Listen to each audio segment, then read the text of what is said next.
മുഖ്യമന്ത്രി ശ്രീ പിണറായി വിജയൻ, ബഹുമാന്യനായിട്ടുള്ള സംസ്ഥാന പൊതുമരാമത്ത് ടൂറിസം വകുപ്പ് മന്ത്രി അഡ്വക്കേറ്റ് PA മുഹമ്മദ് റിയാസ്, ബഹുമാന്യനായിട്ടുള്ള MP, മേയർ, ബഹുമാന്യരായിട്ടുള്ള MLAമാർ, ബഹുമാനപ്പെട്ട മറ്റ് ജനപ്രതിനിധികൾ, ജില്ലാ കളക്ടർ, ജില്ലാ പോലീസ് മേധാവി ഉൾപ്പെടെ ഡയറക്ടർ മെഡിക്കൽ എഡ്യൂക്കേഷൻ, കേസോട്ടോയുടെ ഡോക്ടർ, നോഡൽ ഓഫീസർ ഉൾപ്പെടെ ഡോക്ടർ ബിജു ഉൾപ്പെടെ എല്ലാ പ്രിയപ്പെട്ട സഹപ്രവർത്തകരും, ഇവിടെ സന്നിഹിതരായിരിക്കുന്ന ജനകീയ പ്രസ്ഥാനങ്ങളുടെ ബഹുമാന്യരായ നേതാക്കൾ, പ്രിയപ്പെട്ട സഹോദരി സഹോദരന്മാരെ, പ്രിയപ്പെട്ട സുഹൃത്തുക്കളെ, അതിസങ്കീർണവും വളരെയേറെ ചികിത്സാ ചെലവ് ആവശ്യമായി വരുന്നതുമായ ഒന്നാണ് അവയവ മാറ്റ ശസ്ത്രക്രിയകൾ.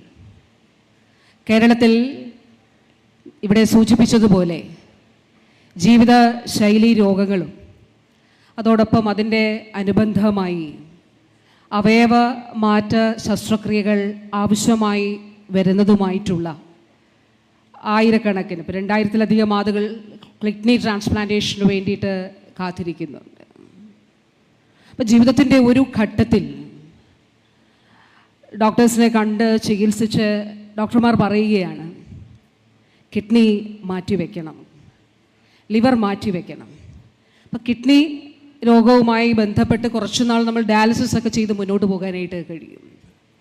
ലിവർ ട്രാൻസ്പ്ലാന്റേഷൻ്റെയൊക്കെ സാഹചര്യത്തിൽ അങ്ങനെ ഒരു കാര്യം ആവശ്യമായി വന്നാൽ മണിക്കൂറുകൾക്കുള്ളിൽ തന്നെ ലിവർ ട്രാൻസ്പ്ലാന്റ് ചെയ്യേണ്ടതായിട്ട് വരും. അപ്പോൾ നമ്മൾ ജനങ്ങളെ സംബന്ധിച്ചിടത്തോളം അങ്ങനെ ഒരു രോഗത്തിൻ്റെ അവസ്ഥയിൽ, ഒരു ട്രാൻസ്പ്ലാന്റേഷൻ്റെ ഘട്ടത്തിൽ, അവയവമാറ്റ ശസ്ത്രക്രിയകളിൽ ഉണ്ടാകുന്ന ഭീമമായിട്ടുള്ള ധനച്ചെലവ്, സാമ്പത്തിക പ്രയാസം വ്യക്തികൾക്കും കുടുംബങ്ങൾക്കും നൽകും. ഇപ്പോൾ ഉദാഹരണം പറഞ്ഞാൽ ലിവർ ട്രാൻസ്പ്ലാന്റേഷൻ സ്വകാര്യ മേഖലകളിലൊക്കെ നമ്മൾ പറഞ്ഞു കേൾക്കുന്നത് 40, 45, 50 ലക്ഷം രൂപയാകും എന്നുള്ളതാണ്. ഒരു വ്യക്തിയെ സംബന്ധിച്ചിടത്തോളം നമ്മളൊരു 4 ലക്ഷം രൂപ ഒരു ചികിത്സയ്ക്ക് വേണ്ടി കണ്ടെത്താൻ കഴിയാത്ത ആളുകളെ സംബന്ധിച്ചിടത്തോളം എവിടെയാണ് ഈ 40 ലക്ഷം രൂപയൊക്കെ കണ്ടെത്തി ലിവർ ട്രാൻസ്പ്ലാന്റേഷന് വേണ്ടി പോകാനായിട്ട് കഴിയുക? അങ്ങനെയുള്ള ജീവിതത്തിൻ്റെ നിസ്സഹായ അവസ്ഥയിലാണ് ബഹുമാനപ്പെട്ട മുഖ്യമന്ത്രിയുടെ നേതൃത്വത്തിൽ ഈ സർക്കാരിൻ്റെ കാലഘട്ടത്തിൽ ബഹുമാനപ്പെട്ട CM പ്രത്യേകമായി നിർദ്ദേശത്തിൻ്റെ അടിസ്ഥാനത്തിൽ അവയവമാറ്റവുമായിട്ട് ബന്ധപ്പെട്ടിട്ടുള്ള വളരെ ആസൂത്രിതമായിട്ടുള്ള ഇടപെടലുകൾ, അടിസ്ഥാന സൗകര്യ വികസനം ഒരുക്കൽ ആരംഭിക്കാനായിട്ട് തുടങ്ങിയത്. സംസ്ഥാനത്ത് ആർദ്ര മിഷൻ നമ്മൾ നടപ്പിലാക്കുമ്പോൾ താലൂക്ക് തല ആശുപത്രി മുതൽ ഡയാലിസിസ് സേവനങ്ങൾ ഉണ്ടാകണം എന്നുള്ളത് മാനദണ്ഡമായി കൊണ്ടുവന്നു. അതായത് സ്പെഷ്യാലിറ്റി സേവനം, താലൂക്ക് തലം മുതൽ സ്പെഷ്യാലിറ്റി സേവനം ഉണ്ടാകണം എന്നുള്ളത്. ഒരു ഡയാലിസിസിന് പുറത്ത് 1500 മുതൽ 2000 രൂപ വരെയാണ് സർക്കാർ സംവിധാനങ്ങൾക്ക് പുറത്ത്. ഒരു ആഴ്ചയിൽ പരമാവധി 3 ഡയാലിസിസ് ചെയ്യുന്നവർക്ക് ചിലവ് വരുന്നത് 4500 രൂപ. ഒരു മാസമാണെങ്കിൽ 18000 രൂപ. എവിടെ നിന്ന് ഒരു മാസം ഡയാലിസിസിന് വേണ്ടി മാത്രം 18000 രൂപ കണ്ടെത്തും? അവിടെയാണ് ബഹുമാനപ്പെട്ട CMൻ്റെയും നമ്മുടെ സർക്കാർ ആവിഷ്കരിച്ച ആർദ്രത്തിൽ 12 ആശുപത്രികളിൽ മാത്രം ഡയാലിസിസ് ഉണ്ടായിരുന്ന ഇടത്ത് ഇന്ന് 125 ആശുപത്രികളിൽ ഡയാലിസിസ് സൗകര്യം ഒരുക്കാനായിട്ട് നമുക്ക് കഴിയും. നമ്മളിവിടെ സംസാരിക്കുമ്പോൾ 3000 ആളുകൾ സംസ്ഥാനത്തെ സർക്കാർ ആശുപത്രികളിൽ ഡയാലിസിസ് ചെയ്യുന്നുണ്ട് ഇന്നത്തെ ദിവസം. അവയവമാറ്റത്തിന് വേണ്ടിയിട്ടുള്ള അടിസ്ഥാന സൗകര്യം നമ്മുടെ മെഡിക്കൽ കോളേജുകളിലും ജില്ലാ ആശുപത്രികളിലും സാധ്യമാക്കാൻ തുടങ്ങി. എങ്ങനെയാണ് സാധ്യമായിട്ടുള്ളത്? ഇവിടെ സൂചിപ്പിച്ചു. എറണാകുളം ജനറൽ ആശുപത്രിയിൽ 9ാമത്തെ കിഡ്നി ട്രാൻസ്പ്ലാന്റേഷൻ നടക്കാനായിട്ട് പോവുകയാണ്. 8 എണ്ണം വിജയകരമായിട്ട് പൂർത്തിയായി. രാജ്യത്ത് ആദ്യമായിട്ടാണ് ഒരു ജില്ലാ ആശുപത്രിയിൽ കിഡ്നി ട്രാൻസ്പ്ലാന്റേഷൻ നടത്തുന്നത്. എറണാകുളം ജനറൽ ആശുപത്രിയിൽ ഹാർട്ട് ട്രാൻസ്പ്ലാന്റേഷൻ നമ്മൾ നടത്തുകയുണ്ടായി. എങ്ങനെയാണത് സാധ്യമായത്? കിഫ്ബിയിലൂടെ രൂപ അനുവദിച്ച് അവിടെ കെട്ടിടം നിർമ്മിച്ച് ഓപ്പറേഷൻ തിയേറ്ററുകൾ സജ്ജമാക്കി അതിനുവേണ്ട മറ്റടിസ്ഥാന സൗകര്യങ്ങൾ ഒരുക്കി കേസോട്ടോടെയൊക്കെ ലൈസൻസ് എടുത്ത് അതിനൊരുപാട് പ്രവർത്തനങ്ങൾ അതിൻ്റെ ഭാഗമായിട്ടുണ്ട്. ഏതാനും ആഴ്ചകൾക്ക് മുൻപ് തിരുവനന്തപുരം ജനറൽ ആശുപത്രിയിൽ കോർണിയയുടെ ട്രാൻസ്പ്ലാന്റേഷൻ നടക്കുകയുണ്ടായി. ഒരു ജനറൽ ആശുപത്രിയിൽ അതും രാജ്യത്ത് ആദ്യമായിട്ടാണ്. കരൾ മാറ്റിവെക്കൽ ശസ്ത്രക്രിയ നമ്മുടെ മെഡിക്കൽ കോളേജുകളിൽ ഉണ്ടായിരുന്നില്ല. 2022 ഫെബ്രുവരി മാസം 14-ാം തീയതി കോട്ടയം മെഡിക്കൽ കോളേജിൽ ആരംഭിച്ചു. തിരുവനന്തപുരത്ത് ഇപ്പോൾ നടക്കുകയാണ്. ഈ ദിവസം കേരളത്തിൻ്റെ ആരോഗ്യ മേഖലയുടെ ചരിത്രത്തിൽ തങ്കലിപികളിൽ എഴുതപ്പെടാൻ പോകുന്ന ഒരു ദിവസമാണ്. വടക്കൻ കേരളത്തെ സംബന്ധിച്ചിടത്തോളം, കേരളത്തെ മൊത്തത്തെ സംബന്ധിച്ചിടത്തോളം, കേരളത്തിന് മുഴുവൻ, കേരളത്തിന് മാത്രമല്ല രാജ്യത്തിനും ലോകത്തിനുമുള്ള കേരളത്തിൻ്റെ സംഭാവനയാണ് ഇത്. അങ്ങനെയുള്ള ഒരു പ്രധാനപ്പെട്ട ഇൻസ്റ്റിറ്റ്യൂഷൻ നമ്മുടെ കോഴിക്കോട് വരുന്നു എന്നുള്ളത് ഈ നാടിനെ സംബന്ധിച്ചിടത്തോളം, ഈ ജില്ലയെ സംബന്ധിച്ചിടത്തോളം, സമീപ ജില്ലകളെ സംബന്ധിച്ചിടത്തോളം, കേരളത്തെ മുഴുവൻ സംബന്ധിച്ചിടത്തോളം അഭിമാനകരമായിട്ടുള്ള ഒരു കാര്യമാണ്. ഇന്ന് ഇവിടെ നിൽക്കുമ്പോൾ ഞാൻ ഓർക്കുന്നത് 2022 ജൂൺ മാസത്തിലോ ജൂലൈ മാസത്തിലോ ആണ് ബഹുമാനപ്പെട്ട മുഖ്യമന്ത്രി ഇത് സംബന്ധിച്ച് ആദ്യത്തെ മീറ്റിംഗ് വിളിച്ചു ചേർക്കുന്നത്. നമുക്കിങ്ങനെ ഒരു ഇൻസ്റ്റിറ്റ്യൂട്ട് സ്ഥാപിക്കണം, അതിനു വേണ്ടിയിട്ട് ഒരു മീറ്റിംഗ് ചേരണം, അതിന് ബന്ധപ്പെട്ട ആളുകളെ വിളിച്ചു ചേർക്കണമെന്ന് ബഹുമാനപ്പെട്ട മുഖ്യമന്ത്രി നിർദ്ദേശിക്കുകയുണ്ടായി. 2022 ജൂൺ ജൂലൈ എന്ന് പറയുമ്പോൾ കോവിഡിൻ്റെ 1-ാം തരംഗം കഴിഞ്ഞ് 2-ാം തരംഗം കഴിഞ്ഞ് 3-ാം തരംഗം കഴിഞ്ഞതിന് ശേഷമാണ്. അപ്പോൾ ആദ്യത്തെ മീറ്റിംഗ് വിളിച്ചു ചേർക്കുമ്പോൾ വാസ്തവത്തിൽ എൻ്റെ മനസ്സിലുണ്ടായിരുന്നത് ഇത് ഈ നിലയിൽ നമുക്ക് സാധ്യമാകുമോ? കാരണം രാജ്യത്തിങ്ങനെ ഒരു ഇൻസ്റ്റിറ്റ്യൂട്ട് ഇല്ല. ഇവിടെ ശസ്ത്രക്രിയ മാത്രമല്ല, ഇതിന് ചികിത്സ, ഗവേഷണം, ഇന്ത്യ മഹാരാജ്യത്ത് ഒരിടത്തും ഇത് സംബന്ധിച്ചിട്ടുള്ള ഒരു കോഴ്സോ ഒരു ട്രെയിനിങ്ങോ ഒരു ഫെലോഷിപ്പോ നടക്കുന്നില്ല. അപ്പം നമ്മുടെ ഇത് സാധ്യമാകുമോ എന്നൊരു സംശയം ആദ്യ മീറ്റിങ്ങിൽ എൻ്റെ മനസ്സിലുണ്ടായിരുന്നു. പക്ഷേ എൻ്റെ പ്രിയപ്പെട്ടവരെ, ഞാൻ പറയട്ടെ, ഒരു ഭരണാധികാരിയുടെ ഇച്ഛാശക്തി ഞാൻ നേരിട്ട് കണ്ട ഒരു പ്രോജക്റ്റാണ് ഇത്, ഇൻസ്റ്റിറ്റ്യൂട്ട് ഓഫ് ഓർഗൻ ട്രാൻസ്പ്ലാന്റേഷൻ. ബഹുമാനപ്പെട്ട മുഖ്യമന്ത്രിയുടെ കാഴ്ചപ്പാട് വളരെ കൃത്യമായിരുന്നു. വളരെ ദീർഘവീക്ഷണത്തോടെയുള്ള ഇടപെടലാണ് ഇവിടെ ബഹുമാനപ്പെട്ട CM നടത്തിയത്. ആദ്യത്തെ മീറ്റിംഗ് കഴിഞ്ഞു. അതിനുശേഷം കുറച്ച് മാസങ്ങൾക്ക് ശേഷം ഇവിടെ വന്ന് ഞാനിവിടെ വന്നു, ബിജു ഡോക്ടറൊക്കെ ഉൾപ്പെടെയുള്ള എല്ലാവരും ഇവിടെ വന്ന് നമ്മൾ ഇവിടെ മീറ്റിംഗ് ചേർന്നു. അങ്ങനെ ഒരുപാട് കടമ്പകൾ ഇതിൻ്റെ ഭാഗമായിട്ടുണ്ടായിരുന്നു. സൈലം ഐഡൻറ്റിഫിക്കേഷൻ, ഇതിൻ്റെ നിയമപരമായിട്ടുള്ള കാര്യങ്ങൾ, അതിൻ്റെ ഓരോ ഘട്ടത്തിലും അചഞ്ചലനായി നിശ്ചയദാർഢ്യത്തോടെ ഇത് സാധ്യമാക്കണമെന്ന ഇച്ഛാശക്തിയോടുകൂടി ഈ പ്രോജക്റ്റിനെ, ഈ ആശയം കൊണ്ടുവരികയും ഇത് നടപ്പിലാക്കുന്നതിൽ നെടും തൂണായി നിന്ന് ഇതിന് മാർഗദർശിയായ സംസ്ഥാന മുഖ്യമന്ത്രി ശ്രീ പിണറായി വിജയനോട്, സംസ്ഥാനത്തെ ആരോഗ്യ മേഖലയ്ക്ക് വേണ്ടി അദ്ദേഹത്തിൻ്റെ നേതൃത്വത്തിലാണ് നടത്തുന്നത്. അപ്പോൾ തീർച്ചയായിട്ടും അതിൽ ഹൃദയപൂർവ്വമായിട്ടുള്ള ആദരവ് കൂടി ഞാൻ ഈ അവസരത്തിൽ അറിയിക്കുകയാണ്. ഇങ്ങനെ ഒരു ഇൻസ്റ്റിറ്റ്യൂട്ട് വരുന്നത് കൊണ്ടുള്ള ഗുണം എന്താണ് എന്നുള്ളത് നമ്മൾ കാണുകയുണ്ടായി. അതായത് ലക്ഷക്കണക്കിന് രൂപ ചെലവ് വരുന്ന, ഇപ്പോൾ നടക്കുന്ന ഇപ്പോൾ 1300 കിഡ്നി ട്രാൻസ്പ്ലാന്റേഷൻ ഒരു വർഷം കേരളത്തിൽ നടക്കുന്നുണ്ട്. പക്ഷേ സർക്കാർ മെഡിക്കൽ കോളേജുകളിലും ഇപ്പോൾ നമ്മൾ എറണാകുളം ജനറൽ ആശുപത്രിയിലും നടക്കുന്ന എണ്ണം നോക്കിയാൽ കുറവാണ്. സർക്കാർ ആശുപത്രിയിൽ നടക്കുന്നത് എങ്ങനെയാണ്? സൗജന്യമായിട്ടാണ് നടക്കുക. കാസ്പിലൂടെ, കാരുണ്യ ആരോഗ്യ സുരക്ഷാ പദ്ധതിയിലൂടെ നടക്കും. സർക്കാരിൻ്റെ ആരോഗ്യ പരിരക്ഷയിൽ നടക്കും, സൗജന്യമായി നടക്കും. 40-45 ലക്ഷവും ചെലവ് വരുന്നിടത്ത് സൗജന്യമായി സർക്കാർ മെഡിക്കൽ കോളേജിൽ സംവിധാനത്തിൽ നടക്കും. അപ്പോൾ ഏറ്റവും പ്രധാനപ്പെട്ട കാര്യം, വലിയ സാമ്പത്തിക പ്രതിസന്ധിയിൽ നിന്ന് നിസ്സഹായരായി പോകുന്ന മനുഷ്യരെ ചേർത്ത് പിടിച്ചുകൊണ്ടാണ് institute of organ transplantation Kozhikode പ്രവർത്തനം ആരംഭിക്കാനായിട്ട് പോകുന്നത്, ഈ സ്ഥാപനം ഇവിടെ വരാനായിട്ട് പോകുന്നത്. രണ്ടാമത്തെ പ്രധാനപ്പെട്ട കാര്യം, രാജ്യത്ത് ഒരിടത്തും ഇതുമായി ബന്ധപ്പെട്ടിട്ടുള്ളൊരു ട്രെയിനിങ്ങോ ഫെലോഷിപ്പോ നടക്കുന്നില്ല. നമ്മുടെ ഇൻസ്റ്റിറ്റ്യൂട്ട് ഓഫ് ഓർഗൻ ട്രാൻസ്പ്ലാന്റേഷനിൽ ഇത് ട്രെയിനിങ് ഉൾപ്പെടെയുള്ള കാര്യങ്ങൾ ഇവിടെ നടക്കും. അതുകൊണ്ട് HR, മനുഷ്യവിഭവശേഷി നല്ല നിലയിൽ നമുക്ക് വർദ്ധിപ്പിക്കാനായിട്ട് സാധിച്ചു. അതുമാത്രമല്ല, അനുബന്ധമായി നമ്മുടെ സ്ഥാപനങ്ങളെല്ലാം ഇതിൻ്റെ ഭാഗമായിട്ട് വികസിക്കുകയും ഇത് ഈ അടിസ്ഥാന സൗകര്യങ്ങൾ മെച്ചപ്പെട്ട ക്വാളിറ്റി സർവീസ് നമുക്ക് കൊടുക്കാനായിട്ടും കഴിയും. ഇന്ന് ഈ സ്ഥാപനത്തിൻ്റെ ഉദ്ഘാടനം ഇവിടെ നിർവഹിക്കപ്പെടുമ്പോൾ കേരളത്തിൻ്റെ ആരോഗ്യ മേഖലയ്ക്കാകെ ഇത് നൽകുന്ന ഉണർവ് വളരെ വളരെ വലുതാണ്.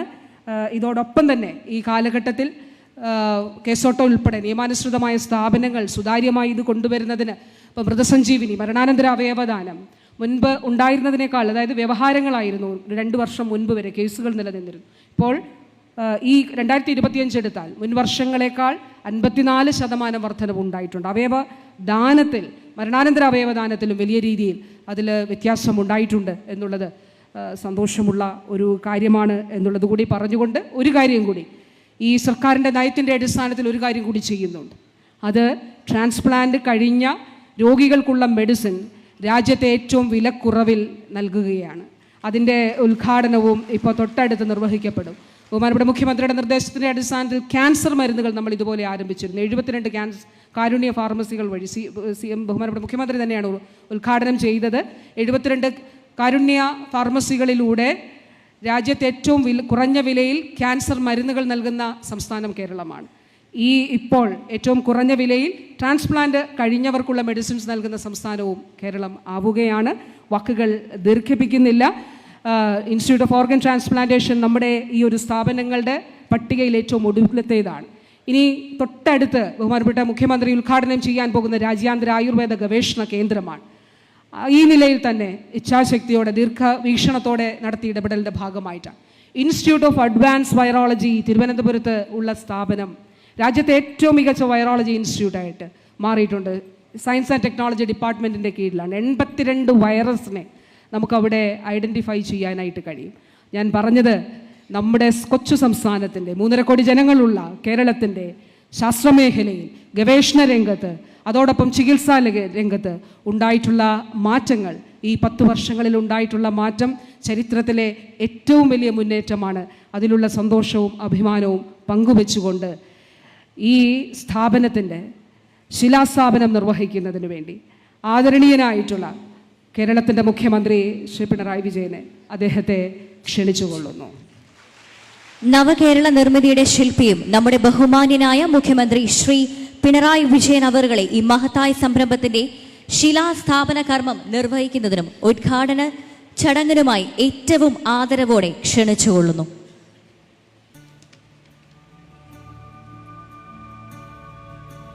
സാധാരണക്കാരന്റെ ആരോഗ്യ സുരക്ഷ ഉറപ്പാക്കുന്നതിൽ അദ്ദേഹം പുലർത്തുന്ന വിട്ടുവീഴ്ചയില്ലാത്ത നിലപാടുകളും പൊതുമേഖലാ സ്ഥാപനങ്ങളെ ലോക നിലവാരത്തിലേക്ക് ഉയർത്തുന്ന ദീർഘവീക്ഷണത്തിന്റെ സാക്ഷ്യപത്രമാണ് ഈ ഇൻസ്റ്റിറ്റ്യൂട്ട്.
സഹോദരീ സഹോദരന്മാരെ,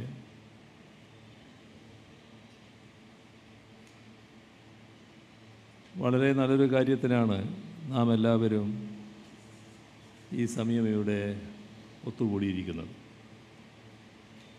നമ്മുടെ സംസ്ഥാനം പല കാര്യങ്ങളിലും രാജ്യത്തിന് തന്നെ മാതൃകയായിട്ടുള്ള ഒട്ടേറെ കാര്യങ്ങൾക്ക് നേതൃത്വം കൊടുത്ത സംസ്ഥാനമാണ്. കേരളത്തിൻ്റെ മറ്റൊരു മാതൃകാപരമായ ഇടപെടലാണ് ഈ കേരള ഇൻസ്റ്റിറ്റ്യൂട്ട് ഓഫ് ഓർഗൻ ട്രാൻസ്പ്ലാന്റേഷൻ്റെ സ്ഥാപനത്തിലൂടെ നടക്കുന്നത്.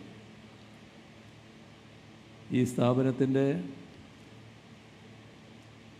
ഔപചാരികമായ ശിലാസ്ഥാപന കർമ്മം എല്ലാവരുടെയും അനുമതിയോടെ നിർവഹിച്ചതായി ആദ്യമായും അറിയിക്കട്ടെ. ഇതുമായി ബന്ധപ്പെട്ട എല്ലാ കാര്യങ്ങളും ആദ്യമേ തന്നെ ഇതിൻ്റെ അവതരണത്തിലൂടെയൊക്കെ നിങ്ങളുടെ ശ്രദ്ധയിൽപ്പെട്ട് കഴിഞ്ഞിട്ടുണ്ട്. ഞാനത് വീണ്ടും ആവർത്തിക്കുന്നില്ല. 12 മണിക്ക് മറ്റൊരു പരിപാടിയുള്ളതാണ്. ആ പരിപാടിക്ക് ബഹുമാന്യായ ആരോഗ്യമന്ത്രി കൂടി വരേണ്ടതാണ് എന്നതുകൊണ്ട്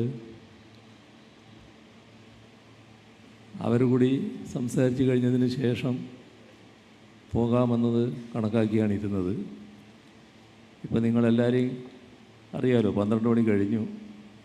അതുകൊണ്ട് വിശദമായ ഒരു പ്രതിപാദനത്തിലേക്ക് ഞാൻ കടക്കുന്നില്ല. പിന്നെ നേരത്തെ പറഞ്ഞ കാര്യങ്ങൾ തന്നെ ആവർത്തിക്കുകയാണ് വേണ്ടത്. അത് നിങ്ങൾക്ക് അല്പം മുഷിച്ചിലുണ്ടാക്കുന്ന കാര്യവുമായിരിക്കും. ഏതായാലും നമ്മുടെ നാട്ടിൽ ഒരു പുതിയ സ്ഥാപനം മാതൃകാപരമായി തന്നെ വരികയാണ്. ആരോഗ്യരംഗത്ത്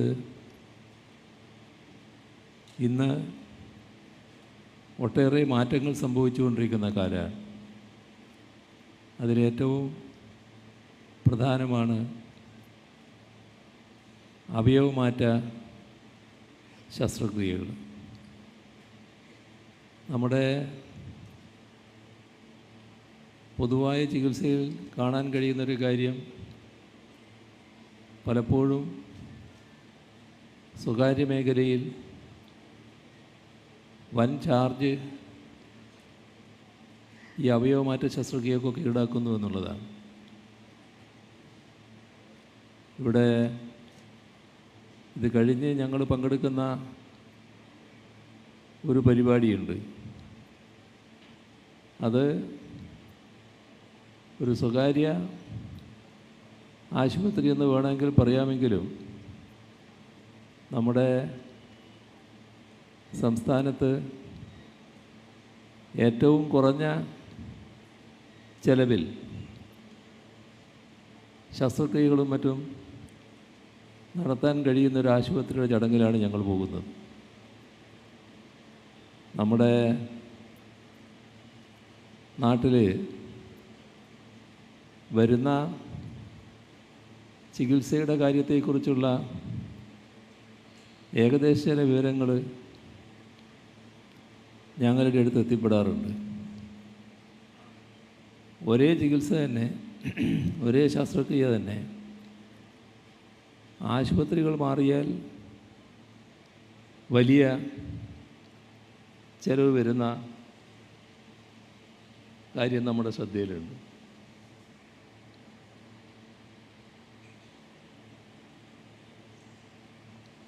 മുഖ്യമന്ത്രിയുടെ ദുരിതാശ്വാസ നിധിയിൽ നിന്ന് ധനസഹായം നൽകുന്നതിൻ്റെ ഭാഗമായി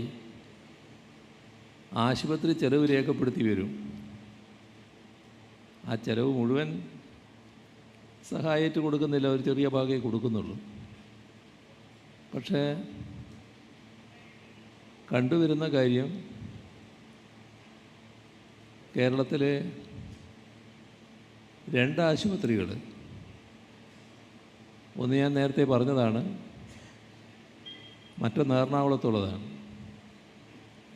ആ 2 ആശുപത്രികളാണ് മാതൃകാപരമായ രീതിയിൽ ചെലവ് കുറവ് വരുന്നത്. ബാക്കിയുള്ളവർ വലിയ ചെലവ് ഈടാക്കുന്നു. എന്താണ് വസ്തുത? ഒരുപാട് അവയവ മാറ്റങ്ങൾ നടക്കുന്നുണ്ട്. സാധാരണഗതിയിൽ പല കുടുംബങ്ങൾക്കും താങ്ങാനാവാത്ത ചിലവാണ് വരുന്നത്. അതിൻ്റെ വിഷമം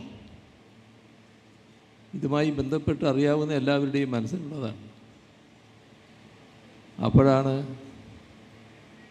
ഇങ്ങനെ ഒരു നിർദ്ദേശം നമുക്ക് ഇവിടെ ഇത്തരമൊരു ഇൻസ്റ്റിറ്റ്യൂട്ട് സ്ഥാപിക്കാനാകും എന്ന നിർദ്ദേശം വരുന്നത്. ഇതുമായി ബന്ധപ്പെട്ട നല്ല സാങ്കേതിക പരിജ്ഞാനമുള്ള ഈ രംഗത്തെ വൈദഗ്ധ്യം ആർജിച്ച ആളുകൾ തന്നെയാണ് അങ്ങൻ്റെ അഭിപ്രായം ആദ്യം വന്നത്. അത് നമ്മുടെ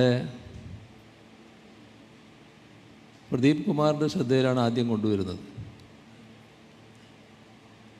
അന്ന് പ്രദീപ് കുമാറാണ് ഈ പ്രശ്നം ഇങ്ങനൊരു സ്ഥാപനത്തിന് സാധ്യതയുണ്ട് എന്നത് ഞങ്ങളുടെ ശ്രദ്ധയിൽപ്പെടുന്നത്. ഞങ്ങളാലോചിച്ചപ്പോൾ കഴിയാവുന്നത്ര വേഗത്തിൽ അത് വരേണ്ടതാണ് എന്ന് കണ്ടു. പക്ഷെ സർക്കാർ കാര്യം മുറ പോലെയെന്നുണ്ടല്ലോ, ഞങ്ങൾ ആഗ്രഹിച്ച അത്ര വേഗത്തിൽ കാര്യങ്ങൾ നീങ്ങിയില്ല. ഏതായാലും ഇപ്പോൾ അതിൻ്റെ ഒരു പ്രധാന ഘട്ടത്തിലേക്ക് എത്തി. ഇനി സമയബന്ധിതമായി കാര്യങ്ങൾ തീർക്കാനാകും എന്ന് തന്നെയാണ് പ്രതീക്ഷിക്കുന്നത്. എല്ലാവരുടെയും നിറഞ്ഞ മനസ്സ് ഇതിനുള്ള പിന്തുണയായി ഉണ്ടാകും എന്ന് തന്നെ പ്രതീക്ഷിക്കുന്നു. സമയബന്ധിതമായി നമുക്ക് ഈ സ്ഥാപനത്തിൻ്റെ പണി തീർക്കാം. മറ്റു കൂടുതൽ കാര്യങ്ങളിലേക്ക് ഞാൻ കടക്കുന്നില്ല. ഇതിൻ്റെ ശിലാസ്ഥാപനം നിർവഹിച്ചതായി ഒരിക്കൽ കൂടി അറിയിച്ചുകൊണ്ട് അവസാനിപ്പിക്കുന്നു. നിങ്ങൾക്കെൻ്റെ സ്നേഹാഭിവാദനം.